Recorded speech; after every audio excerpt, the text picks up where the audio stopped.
Welcome to the Bird's Eye View. I'm Jay Walker. It's Tuesday, whatever today's date is. What is this, the 26th? Does that sound right? 25th? Thank you. 25th day of October. And I honestly didn't know what the date was, but our guest today was kind enough to do it without correcting me. He just raised up a hand. Ragin Cajun Athletic Director Scott Farmer, in with us today. You know, we had our September conversation kind of toward the beginning of September. We're having an October conversation near the end of October between athletic directors' meetings and meetings with the president. First of all, what do I have to do to become a priority?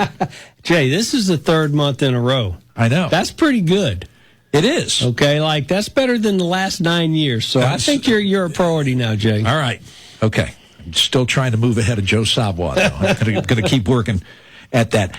Today, mostly what we're going to talk about is scheduling, primarily for football, but we may get into other sports on a periphery level as well. But before we do that, the last time you were here, we were about a month away from the Big 12 presidents getting together to make a decision on expansion. At the time, we weren't really sure what they were going to do. I think you and I agreed the most they would do was add 2 teams, but you and I think we're both leaning toward them not doing anything, which is pretty much right what they did. So for the last 4.5 months, everybody's been all getting, you know, if the Big 12 does this, then what does the American do? What does Conference USA do? What does the Sun Belt do? What do the Cajuns do? Are the Cajuns ready? We did a lot of talking for nothing. Absolutely. Absolutely. But I tell you what, there's a couple take-homes you get. Let's start with the Big 12. Okay, they got an enhanced television package from ESPN and from Fox. So both of those entities are paying the Big 12 more money, yet they're dividing it by the same number of teams. So that's a win for the Big 12. Okay, and as far as what are the Cajuns doing, we're doing the same thing. We are trying to get better every day. We are trying to enhance the department, which means grow our revenue, our fan base, our RCAF base. We're trying to get our sport programs better and better and better. For when the time comes for there to be an opportunity to move, we are ready to move. Okay, and that's so that really hasn't changed what we've been doing for the last 5 years. I'm not going to put words in your mouth here.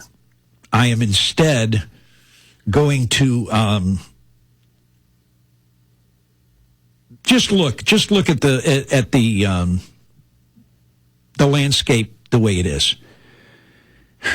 In the athletic budget over the last 6 years has grown about 140%, something like that. Correct. And at the same time, it is still one of the lower athletic budgets in the FBS. Is it an oversimplification to say the longer we go without realignment, the better the benefit as you guys try to play catch-up? There's absolutely no doubt about that, Jay. And in fact, the alignment 4 years ago that sent Middle Tennessee and Western and FIU and FAU, if that would have happened this year, I think you would have seen a much different outcome of that alignment because we were playing catch-up. And yeah, we still may be in the lower part of FBS, but we are over the midpoint of our own league finally. So we have made a lot of in-grounds there. So anyway, yes, we are playing catch-up. So the longer it goes, the better it's going to be for the Cajuns, in my opinion. Okay. You hear this all the time. I've been hearing it more lately, and I think that there are actually some folks that are smarter than me and have more authority than me that are starting to entertain it as well. Given the landscape, given the Big 12 not doing anything, and it looks like there's nothing on the horizon anytime soon as far as the Power Five doing anything, which means the Group of Five probably isn't going to do much either. Is it time now? For for the commissioners of the 3 conferences in this area to get together and say, look, let's do something that makes sense. Let's make 3 geographically sound conferences and go back to work. And if the American says no, what's to keep Carl Benson and Judy McLeod from getting together and saying, you know what, let's draw something up and present it to our membership? Right. We talked about this last time I was on the show, Jay, and if you remember, I agree with you at that time, too. You make a lot of sense. This is something Dr. Savoy has actually stood up in front of the presidents of the Sun Belt Conference and has pushed this idea. And I do think perhaps now is the best time. Now there is no pressure. No one has to add anything. No one has to do anything. It could be a much more relaxed environment to sit down and let's just talk this through. Because again, if in theory, if you just took those 3 leagues and put them all in a pool and emerged as 3 geographical leagues, nobody's losing a job.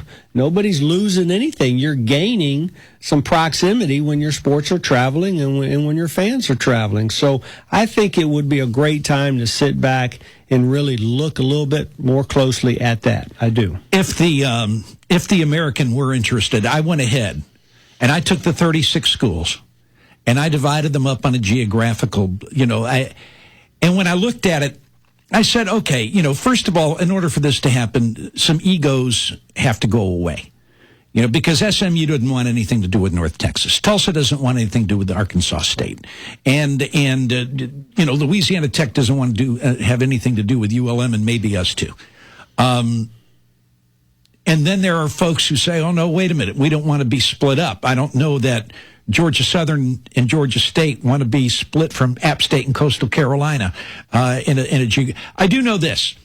I went ahead and did it geographically. We would be the easternmost school in a predominantly Texas conference. You would almost have to include Little Rock and UTA as non-football schools because you've got 4 or 5 schools don't play baseball out there. Mm-hmm. And so I went ahead and did it. All you guys got to do is approve it now. All right. We'll just come to you and you can present then. I like that, Jay. All right. One other thing. Announcement today, RCAF's over $2 million again. And despite all the gloom and doom and the economy and everybody's mad at you and all of that stuff, you got a chance to set another record this year. We do. Every single year the annual fund has been in existence. We surpassed the previous year, and quite honestly, we have not surpassed last year's total yet, but we're very close, and I think we have a very good shot by the end of 2016 surpassing the 2015 number, and that's a great testament to our fans. This isn't the best time to be out there and trying to raise money in the Acadiana area, but our fans, they love the Ragin Cajuns. They like what we're doing, and they have stepped up again, and very proud of that. Jim Harris made an interesting comment, or at least a quote that was attributed to him, and he said, those that are still members of the RCAF actually, on an average, increased their giving by about $20 per person. And in this economy, I don't know how people could go ahead and say, okay, I'm going to increase. That's pretty hard to do. Yep. But yet, the fan base has done it. Yeah, they actually. And Jim and I get the numbers every Monday or Tuesday morning that has the total collected in the annual fund, the total number of people that have given, and then, of course, how much per person. And yeah, that he's right. That has gone up slightly, and that is an amazing statistic. It really is. Scott Farmer, Ragin Cajun Athletic Director, is our guest this afternoon. This is a good time to take the first break. When we come back, we're going to delve into the art, the science, and the philosophy of football scheduling. It's all when Bird's Eye View continues after this on ESPN 1420 and .com. Any light bulb comes on when you flip the switch, but it takes real innovation to do it for years and years and save you money every single day. Like EcoSmart LED light bulbs from the Home Depot. An 8-pack is $12.97, just $1.63 a bulb. They use 85% less energy than old-fashioned incandescent bulbs, so they pay for themselves over and over, year after year. 8 packs of EcoSmart LED light bulbs, just $12.97 at the Home Depot. More saving, more doing. U.S. only. See store for details. Be safe, be sure, with Butcher Air Conditioning. It pays to buy, where service is a special thing. It's safe to deal with a name that you can trust. For quality at the lowest cost, Butcher Air Conditioning. Call Butcher today to get scratch-off savings up to $2,000 on qualified train products or special financing for 60 months. It's hard to stop a train. See your participating independent train dealer for complete program eligibility, dates, details, and restrictions. Available through participating independent train dealers. Special trade-in allowances from $75 up to $2,000. All sales must be to homeowners in the United States. Void where prohibited. Valid on qualifying systems only, subject to credit approval. Offer expires 12/15/2016. It's safe to deal with a name that you can trust. For quality at the lowest cost, Butcher Air Conditioning. Any mechanic, woodworker, or craftsman knows the right tool makes the job a whole lot easier. And Honda's 4Trax Rancher line of ATVs are premium tools for the jobs you need to do, whether it's on the farm, the job site, hunting, fishing, exploring, or on the ranch. You can see the whole Rancher line at Southside Honda on Johnston, just past Acadiana Mall. Every Rancher starts with the same proven Honda engine, the heart of any ATV, and it offers something no other ATV can. Honda's legendary reliability and efficiency. After that, the mix and match of features is up to you. They have models with independent rear suspension for excellent handling and a superior ride. They also have swing arm models suited to riders who tow a lot. So head on down to Southside Honda on Johnston just past Acadiana Mall and check out the new 2017 Honda 4Trax Rancher lineup, or check them out online at southsidehonda.net. Honda recommends the Rancher for riders 16 years and older and recommends that all ATV riders take a training course. Lightning is in the air at Michael's Men's Club. Get ready, because Michael's is hosting a Halloween season of wicked fun. Superstar action. It all begins with the only Area 3-night appearance of showgirl and pole mistress extraordinaire, the gorgeous Charzanne. Performing 2 shows nightly. Friday, October 28th, Saturday the 29th, and Monday, Halloween night the 31st. It's Michael's Men's Club. Big 3-day Halloween bash. Featuring a daring and crazy costume contest Saturday the 29th. $200 cash for first, $100 cash for second, and a big bar tab for third. And don't forget about all of Michael's Halloween hottie entertainers. They'll be dressed in their best Halloween costume to make Michael's 3-day Halloween bash a big treat. Halloween season is the time to get in the mood at Michael's Men's Club, when you'll see the enticing and very talented Charzanne for 3 nights. Friday, October 28th, Saturday the 29th, Monday the 31st. Plus all of Michael's hot Halloween entertainers. It's going to be spooky crazy. Don't miss it. Go to michaelsmensclub.com for more. For the Sports Radio ESPN 1420 community calendar, Rotary Club of Lafayette North is sponsoring the fabulous Acadiana Championship of Trivia Saturday, November 12th at the Frimbustani Convention Center on South College Road in Lafayette.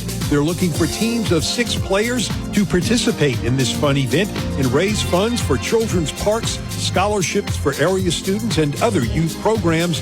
Doors open at 5 p.m. Trivia starts at 6:30. There's also food, drink, dancing, a whole lot of fun for this great cause. Get the details and sign your team up. Call 255-5015. Dream of the Marionettes, an original musical production, will be performed at Cité des Arts in downtown Lafayette, October 28th through November 13th, with an all-star Lafayette cast and music performed by a live band. Don't miss out. Get your tickets. Call 291-1122. Sports Radio ESPN 1420 Community Calendar is brought to you as a public service. It's Jay Walker and Bird's Eye View. You hear what I said? You hear what I said? Hey, pal, your excuses are your own. On Sports Radio ESPN 1420. And ESPN1420.com. Jay Walker, Ragin Cajun Athletic Director Scott Farmer with his monthly visit to us here today. Okay, before we get into scheduling, Cubs, Indians, who you got? Oh, Cubs. I knew that. I just said that to fire you up, Jay. Okay. No, I mean, you can be Cubs. That's fine. 106 years or whatever it was. Yeah, Cubs. Cubs. I have no dog in the hunt. My prediction is up on our website, ESPN1420.com. I do pick the Cubs, but I think it's going 7 games. Okay, let's get into schedule. Nelson Scheck-Snyder told me, he said, football scheduling is the hardest thing that I do. Hardest part of my job. Well, you know, years later, you're the athletic director, and you've got more of a budget, but you've also got a whole lot more maybe responsibility because there's so many more things going on as this department has grown. Is it still the hardest part of the athletic director's job? Yes. Boy, you're not even hesitating. Yeah, not even hesitating. And if you remember going way back 9+ years ago, one of the first times I was on the show, we talked about it too, first or second time. And it is the hardest. It is really one of the hardest things we do. And I still do the football scheduling. And again, because you're balancing so many things, you need a budget. You got a budget you have to balance every year. And then you have the fans' desire, who they want to see, and you have the wins and losses that your football coaches want you to balance. And all of that goes out the window if the school you're calling doesn't want to play you.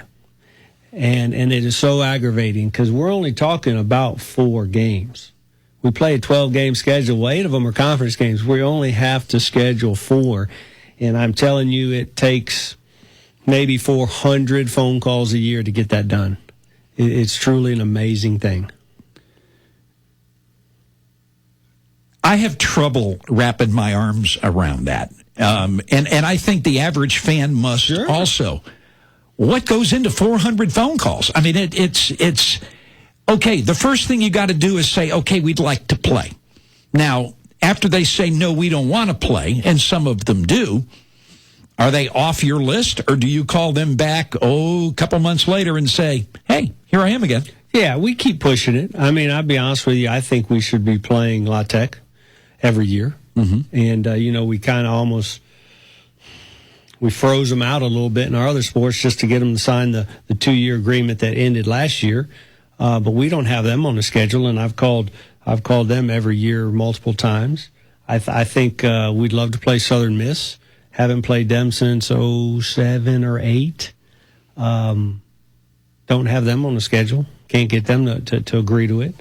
Think we should renew at Tulane, and the new athletic director and I are talking about renewing that schedule. I think that's a good one.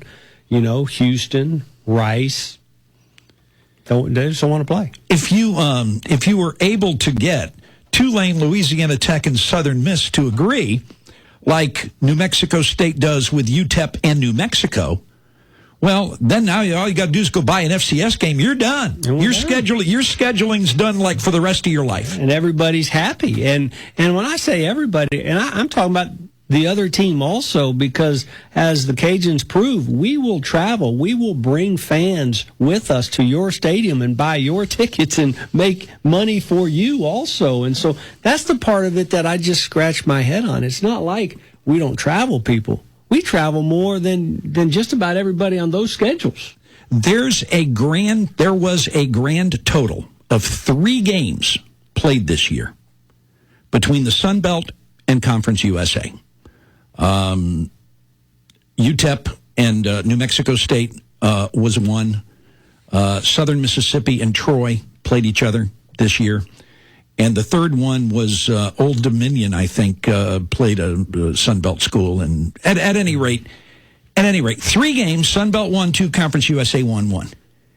Now, explain to me why there aren't more games between these 2 conferences who are so much alike, budget-wise, geography-wise, everything-wise.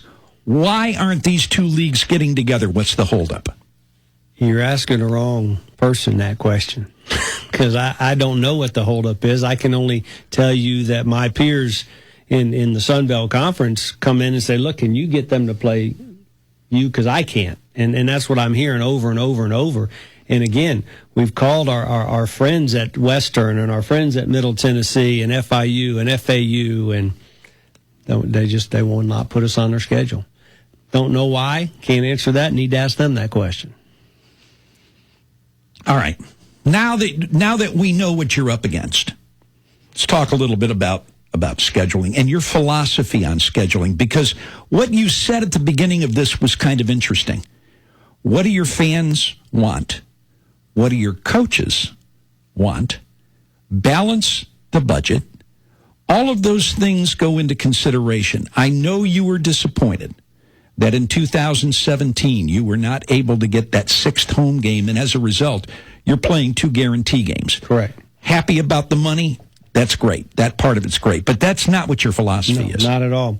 When we got here in 07 and Mr. Walker asked me to take over the scheduling, That's one of the That was not me, by the way. That was not me. That was David Walker. Mr. David Walker, yes. And he asked me to do that. I gave him my philosophy right then and there because I had done the scheduling at Troy for the years I was there. And basically the schedule was to work as hard as you can where you only have to play one money game. And if you go back in the records and you go back in the history of the Sun Belt, you probably remember everybody was playing 3 and sometimes 4 money games. And I just thought we could come in and play one if we could work really hard and get the guarantee to meet what we need to balance the books. Because, again, that's a big part of it. So right away we started with the philosophy to play one money game and let's just see how much we can get because we knew we had to make about $1 million in guarantee money every year. Then if we could take and sign 2 home and homes opposite each other. So School A, you play home in the first year and you play on the road the second year. Well, School B, you do opposite of that. So then all you got to do is fill it in with an FCS, and you're kind of balanced with 6 home and 6 on the road, and you have your money so you can balance your books. You should have the two opposite home and homes. You hope are with a decent school like the ones we just mentioned, the La Techs and the Tulanes and the Southern Misses and Houstons and that type. And we've had some success at that, and sometimes we haven't. We've had to play some of the MAC teams. As you know, we went to Akron, and Akron came here. We've gone to Ohio, and Ohio U's come here, and so on. But we pretty much balanced it out. But you're right. In 2017, we couldn't get that second home and home, and we're having to go on the road and play 2 big games next year. That is, that's not what you wanted to do. But I get the impression that this is a formula that if you can get away without breaking the formula, it's a formula you want to stay with. 1 money game, 2 home and homes against the G5, and an FCS at home. Correct. That's what we'd like to do. And we've had some pretty good home games. We did sign just a regular old home game with Kansas State, if you remember, and won. Mm-hmm. We signed just a simple home game with UTEP back in Coach Bustle's era, and don't believe we won that game though. That was a good game. As a matter of fact, that was a game that they came to us, and there was no return trip. I'm saying there was just a one-time thing, and it worked out for us, but.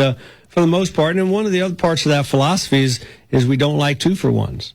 A 2-for-1 is where you travel to the opponent 2 times and they'll come to you once, and that just really is very hard to get the balance that we talked about in that philosophy that we have and the budget at the same time. So in other words, Troy played Mississippi State in a 2-for-1, and actually we turned that one down. They called us first, and.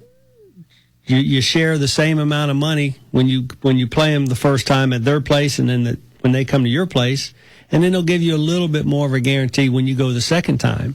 But that little bit doesn't equal the amount we need for the budget, that $1 million or 1.2 that you need. So you still have to go play another big money game, and you get out of balance. You get your home and your away out of balance. And so I know more and more I'm hearing athletic directors saying they don't want to sign 2-for-1s. Even though there are still some out there. I want to say the last 2-for-1 that was signed was with Oklahoma State. Correct. And it was signed before I got here, yes. Right, and that was a Friday night game at Cajun Field, and then a couple of trips to Stillwater. That's correct. And but I think that was the last time. That was the last one. Again, that was signed right before I came. And then the last time we played Southern Miss was the last of a 2-for-1 or maybe even a 3-for-1. It was a 3-for-1. Yeah. I remember that. Yeah. Okay. What about home and home with P5 schools? It's very interesting that on the day that we announced that you're going to play a game in 2021 at Arizona State, and it's been since reported $1.3 million being the payout. On that very day, the Texas State University announced a home and home with the same school. Right. And immediately the question went up, wait a minute. How come we're going to go play a guarantee game and these guys get a return visit? Why don't we? Because they said no to us playing a home and home. That was the first thing we asked for, a home and home. And they said, no, we're not coming. All right, now why? Again, you need to ask them that question. My guess is they recruit heavily in the Houston, San Antonio, area. That's my guess. But I can't answer the question for them. But it's something we did talk to them about for sure.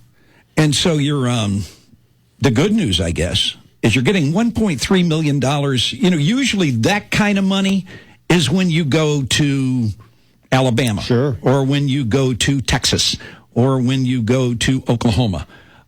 You're getting that for going to Arizona State, and while the Sun Devils have a very nice program, they are not the schools we just mentioned. That's exactly right. In fact, we're not even getting that much to go to Texas A&M next year. We're getting a little bit less than that. And if I'm not mistaken, 1.3 is the highest they have ever paid anybody. So, again, go back to it. It might be a brilliant idea for you. It might fit your schedule and everything you want. But if the person on the other end of the phone doesn't want to do it, it doesn't happen. And we can talk more later about that. But I think that I've worked on that game for us to play in the Dome for 9 years. I made my first phone call trying to get that game done in 2007.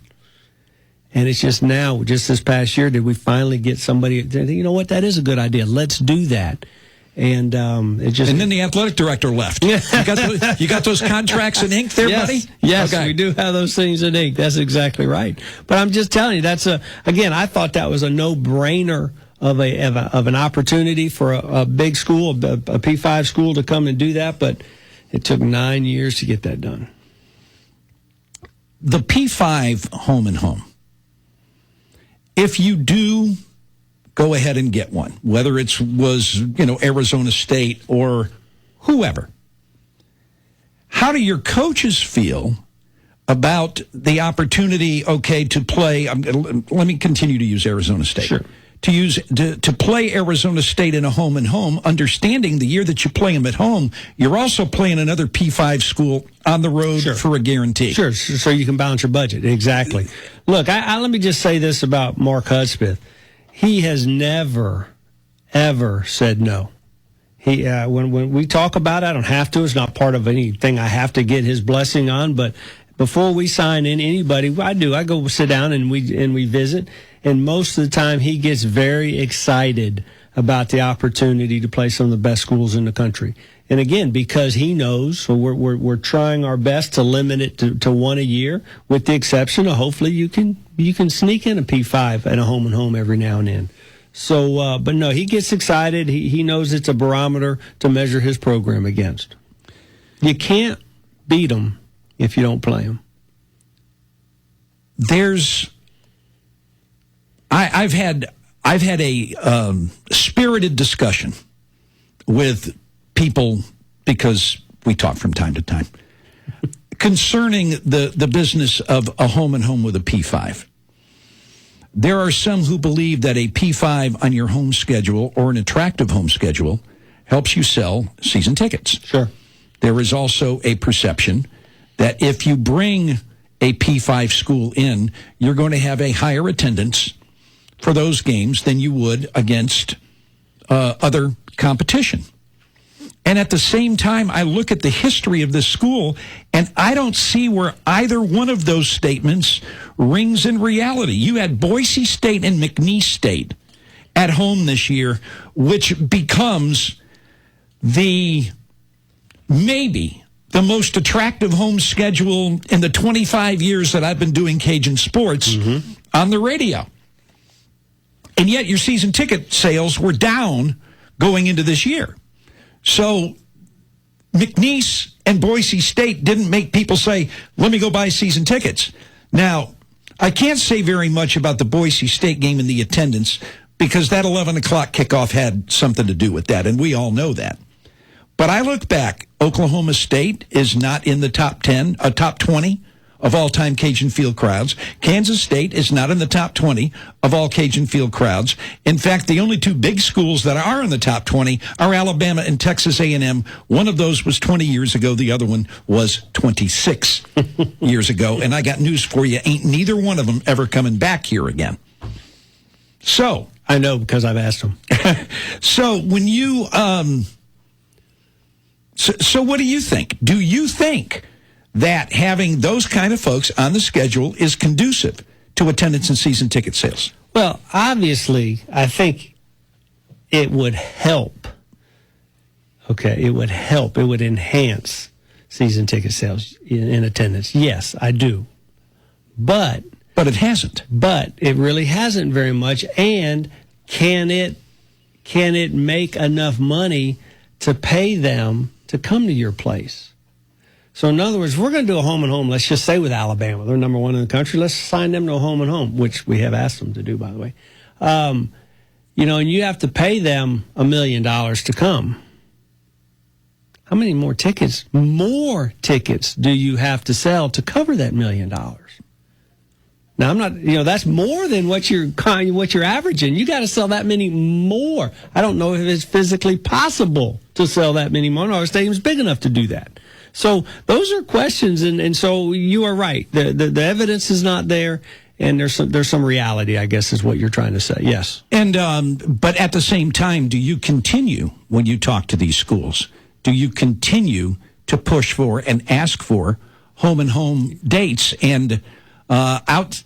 I understand maybe Arizona State recruits the San Antonio, South Texas area, but there's a lot of folks here in Louisiana that can play football too. And I would think that there would be somebody that would like to come into this state because Louisiana is a fertile recruiting ground. I got to believe there's somebody out there somewhere. Well, and again, that's one of the pitches we made trying to get a team to meet us in the Dome.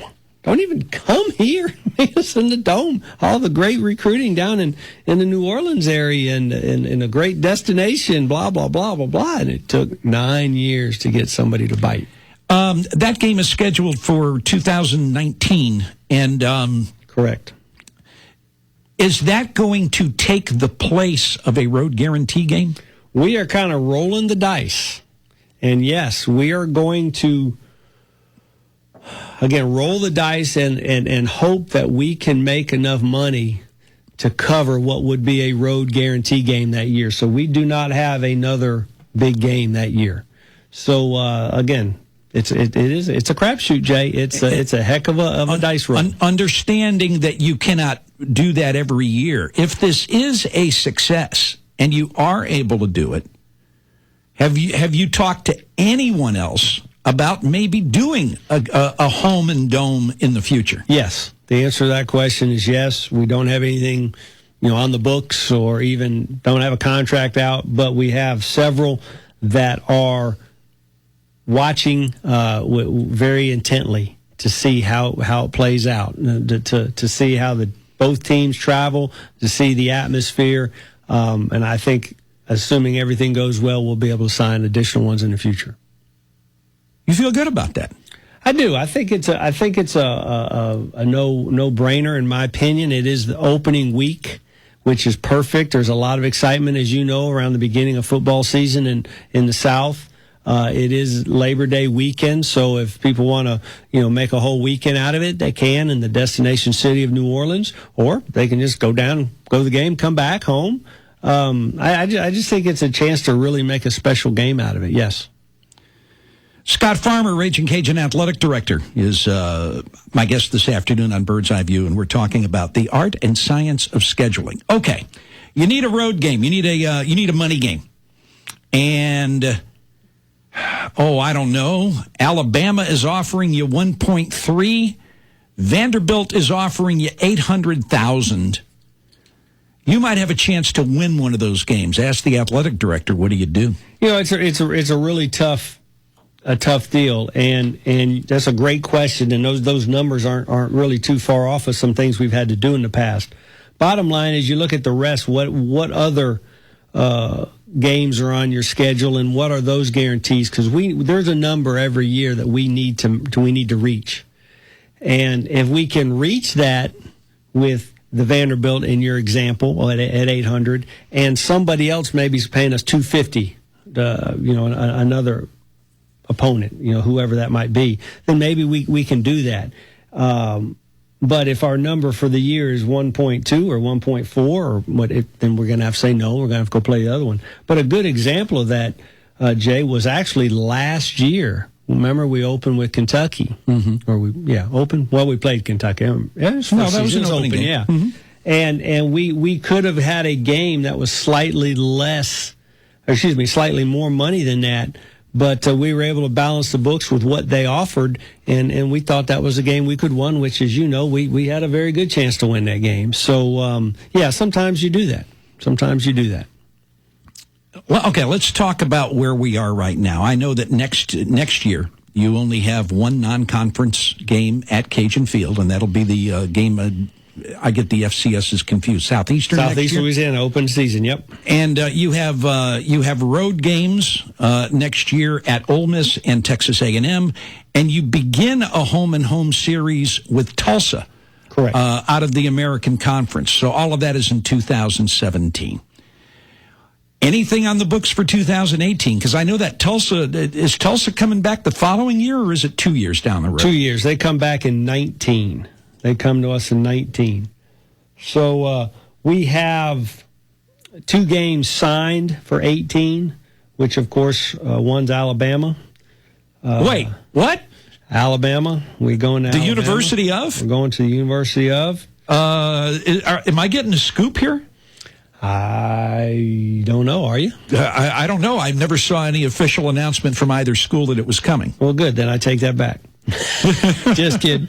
And then, of course, that is the first game of the Mississippi State Home and Dome year. Right. So we have those 2 games scheduled. We have 2 contracts out right now, both for home games. One with with a group of 5 school, and one with an FCS. Not signed, so definitely not going to talk about those. But you have at least verbal agreements. Oh yeah, we have verbal agreements, and again, the contract is out to both of them. So we could be getting it back any day. Okay, so you're at Alabama and at Mississippi State during those 2 years, because one of them a guarantee, the other one is the first part of the Home and Dome. So 2 Southeastern Conference schools on the road, a G5 at home. That okay, we'll do it, but the contract's not signed. Same thing with an FCS. Right. We've agreed, but it is not. We don't have it back yet. That's exactly right. In 2019, we know that Tulsa will be making a trip back. We also know that Mississippi State will be playing the second part of the Home and Dome, and that's will be the season opener over there. Now, correct me if I'm wrong, because I don't have it in front of me. Is that the first year of the Ohio contract as well? It is the first year of the Ohio contract. Got anything else? It would be the second year of the group of 5 that we're signing for 18. It's an 18-19 back-to-back year. Okay, and that game would be a road game if it comes through. So you'll have Tulsa at home, Mississippi State will be a Cajun home game in New Orleans, at Ohio, and at the G5. Correct. We got anything after that? I know in 2021, you've got the Arizona State game and the return trip from Ohio. Is that right? That's correct. So we have 2 for that year, correct. Anything for 2020? Nothing right yet signed for 20. At all. So, are we up to date? Yeah, that's pretty much it. And that's kind of, we're pretty much always operating 3 to 4 years out. And, people want to know why we couldn't get a second home and home in 17. Well, one of the reasons is you're operating 3 to 4 years out. So go back 3 to 4 years. That was 12. We're pretty good. We were on a roll. We had a new coach had come in here, won his first 2 bowl games, so on, and it was hard. I'm just telling you, it was really, really, really hard. So trying to get over that hump, that's how we got in that little trouble in 17. But I feel good if we can sign these 2 agreements that are out there right now. We'd be done in 17, 18, and 19, and starting to work on 20, which we are working on. And in fact, about 8 months ago, I solicited Rob Stewart to start helping make these calls.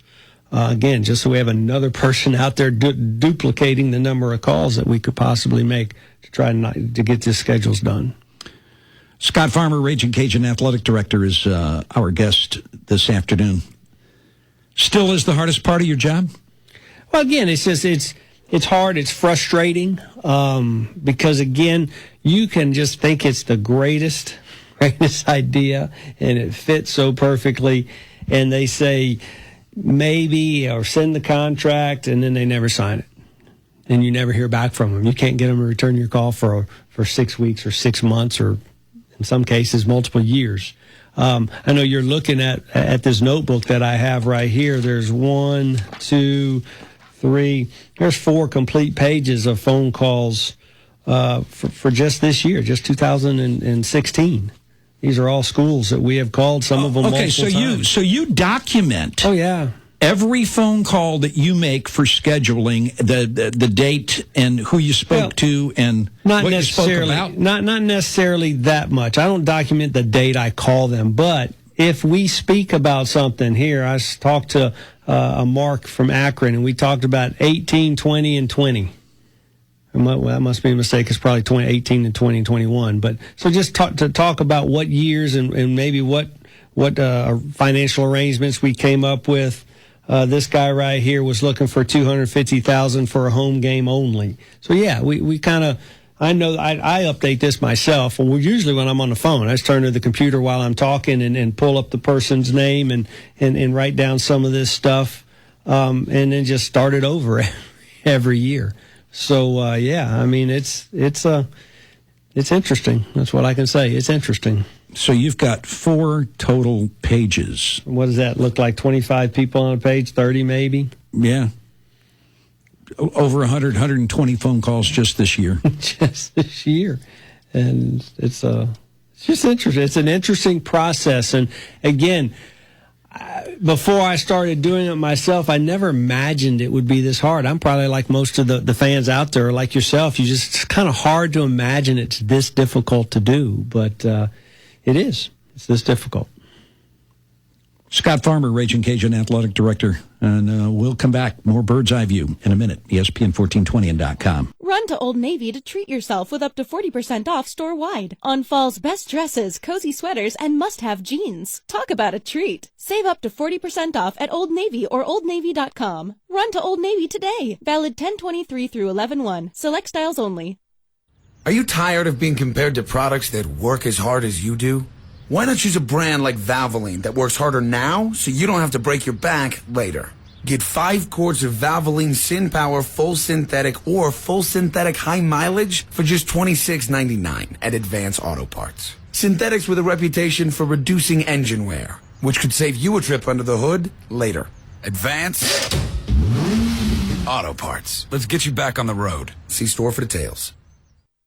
Any mechanic, woodworker, or craftsman knows the right tool makes the job a whole lot easier. And Honda's 4Trax Rancher line of ATVs are premium tools for the jobs you need to do, whether it's on the farm, the job site, hunting, fishing, exploring, or on the ranch. You can see the whole Rancher line at Southside Honda on Johnston, just past Acadiana Mall. Every Rancher starts with the same proven Honda engine, the heart of any ATV, and it offers something no other ATV can. Honda's legendary reliability and efficiency. After that, the mix and match of features is up to you. They have models with independent rear suspension for excellent handling and a superior ride. They also have swing arm models suited to riders who tow a lot. So head on down to Southside Honda on Johnston just past Acadiana Mall and check out the new 2017 Honda 4Trax Rancher lineup, or check them out online at southsidehonda.net. Honda recommends the Rancher for riders 16 years and older and recommends that all ATV riders take a training course. For the Sports Radio ESPN 1420 community calendar, Rotary Club of Lafayette North is sponsoring the fabulous Acadiana Championship of Trivia Saturday, November 12th at the Frimbustani Convention Center on South College Road in Lafayette. They're looking for teams of 6 players to participate in this fun event and raise funds for children's parks, scholarships for area students, and other youth programs. Doors open at 5 p.m. Trivia starts at 6:30. There's also food, drink, dancing, a whole lot of fun for this great cause. Get the details and sign your team up. Call 255-5015. Dream of the Marionettes, an original musical production, will be performed at Cité des Arts in downtown Lafayette, October 28th through November 13th, with an all-star Lafayette cast and music performed by a live band. Don't miss out. Get your tickets. Call 291-1122. Sports Radio ESPN 1420 Community Calendar is brought to you as a public service. Hey, pro football fans, it's time to play against the ESPN 1420 on-air personalities and one another in our Pro Football Pick'em Challenge. That's right, pro football prognosticators. It's your chance to pick the winner of every NFL game each week straight up, not against the spread, and you can join at any point during the season. Now, at the end of the regular season, one grand prize winner from the Acadiana area gets to predict the halftime and final scores of the big games scheduled for February with the opportunity to win some serious cash. Listen to this. If you predict either score correctly, you get $1,000. And if you're lucky enough to get both of them right, you'll take home $10,000. Now, it's fun to play, and you'll be going up against the other listeners and our ESPN 1420 on-air personalities. Plus, it's absolutely free. So make sure you sign up today. Head on over to ESPN1420.com and sign up to play the Pro Football Pick'em Challenge. Modern-day technology has given us many gifts, including Radio Pup. Listeners of ESPN 1420 can listen to us anywhere in the world with crystal clear sound on Radio Pup. The free app for your iPhone, iPad, iPod Touch, and Android lets you take ESPN 1420 with you whether you're at home, work, vacation, or the gym. ESPN 1420 is in your ear with Radio Pup. Download the free app today. Radio Pup, presented by Dairy Queen. Fan food, not fast food.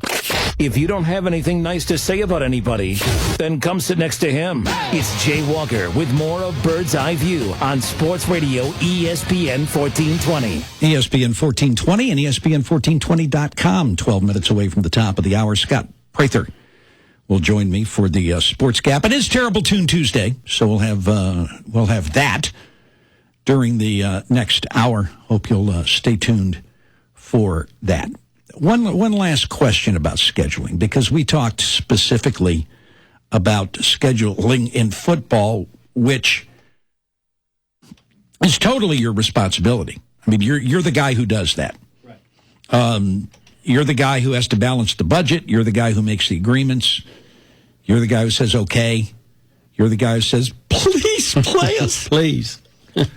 But that's the only sport that you handle as far as doing all the scheduling is concerned. Am I right? That is correct. All of the other head coaches or their staffs are responsible for putting together their particular schedules. But there's got to be a criteria or two that you set for them ahead of time. And as you can guess, the first one's budget. Yeah. All right. They all, and I say they all, it's both basketballs, baseball, softball, have a budget number that they need to attain. And they learn quickly. There's different ways to do it. You know, you can go and play the guaranteed game and bring money in, but at the same time, you also have to balance how much you're paying out to host games at home. So I give them a bottom line dollar figure that they have to come up with. And again, our coaches are really good. Sometimes Coach Marlin's a good example real quick. He'll play an extra money game to bring in a little bit more than the bottom line number I give him so he can do something special for his program, you know, and we've been able to do that. But Coach Broadhead, same way, just done a great job, and Latif and Coach Robichaux, they're all very good at that. And so that's the number I give them. And then they can control those other factors. They can control who they want to play and who they don't want to play. Now, you know, RPI in those sports comes into play heavily. So that's also a conversation that we end up having at some point in time about, you know, trying to position the Cajuns to have the best RPI at the end of the season so we can get not just a postseason bid, but get a good bid, get seated, you know, high enough to potentially host again. I would imagine, you know, just judging by the scheduling that I've seen, that for the spring sports, most of that budget is met by ticket sales, because I don't see a whole lot of guarantees. It's mostly home and home stuff that those guys sign, or in the case of Tony, there's one series a year that they buy to bring somebody in. So that most of that budget figure is generated through ticket sales and concessions and everything else. Well, quite honestly, women's basketball, baseball, softball, you're not talking a very large sum of money. Right. Obviously, football is a very large sum, and men's basketball has gotten up there pretty. It's not hard to bring in at the end of a year $250,000. It's just not. So, but the other sports, no, we're talking about 10, 15, 20,000 total dollars. So it's a little different. Do you have to approve all schedules? Yes. Have you ever sent a schedule back to a coach and said, "Coach, we're not going to do this"? Well, no, because we talk throughout the process. And we have a chance to say, no, that's probably not a good idea before it ever gets too far down the line. So, again, great rapport with all those coaches. And it's good to hear why they would want to play that certain institution or how it fits in the schedule. But no, sometimes we have to say, no, this is just not time to do that, and we'll do it in the future maybe, but not right now. But that happens before they come to you and say, here's the done schedule. Sure, they don't wait till it's all over before they come and ask. So yeah, and then once I approve it, then actually there's a missed absence policy that has to be looked at by our university athletics committee to make sure that our athletes aren't missing too many classes. And then that's another approval process that it goes through before we send contracts out and get everything signed up. Scott Farmer, Ragin Cajun Athletic Director. A couple more minutes with him today. Basketball's going to hold a red-white scrimmage Thursday night at Blackham Coliseum. They've already unveiled the throwback unis that they're going to wear at Blackham, and I just I texted Coach Marlin and I said, "Oh my God, Andrew Toney lives," because those are from that particular era. I think it's a great idea to wear throwback unis for those 4 games that are going to be at Blackham Coliseum. You been by the Cajun Dome lately? Actually, it's probably been 2 to 3 weeks since I've been by. So it's about that time I stopped by again. But when I was there, it sure was exciting. It was nice to see. It's going to be a completely different venue. It's going to have a different feel to it also. So I think our fans are going to be excited about it.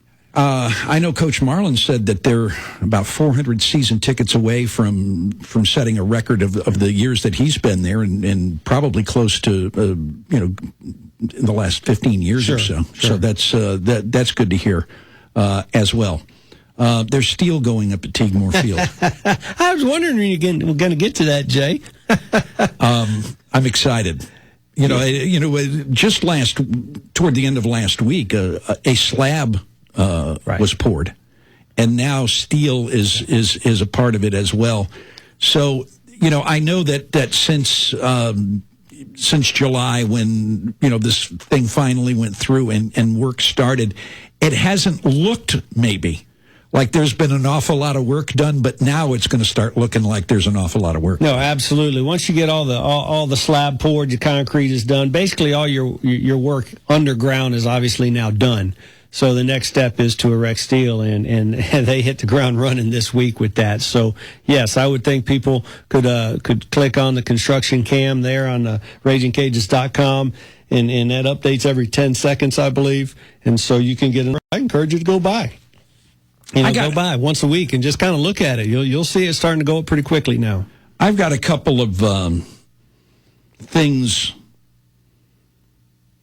Okay, that was answered in Ask the AD. And by the way, you do have that Ask the AD for people that want to go to the website and look at that. There are questions that you answer every month, and the October edition is up where you talk specifically about a couple of things. One is television production equipment. Right. Another one, the Alden Report and media rights, and a couple of other things that are, so folks can go to the website, RaginCajuns.com, click on the pretty little picture of Scott that says Ask the AD, and go from there. And I encourage all of our fans to do that if you have questions. In fact, we kind of gather those throughout the month, and we'll start answering them here in the next couple of days, because usually we'll put it up the first of the next month, and we only answer, the first of every month. So please, I encourage you to go and ask questions. All right. And that will kind of wrap things up with Scott for today. We want you to stay tuned. Sports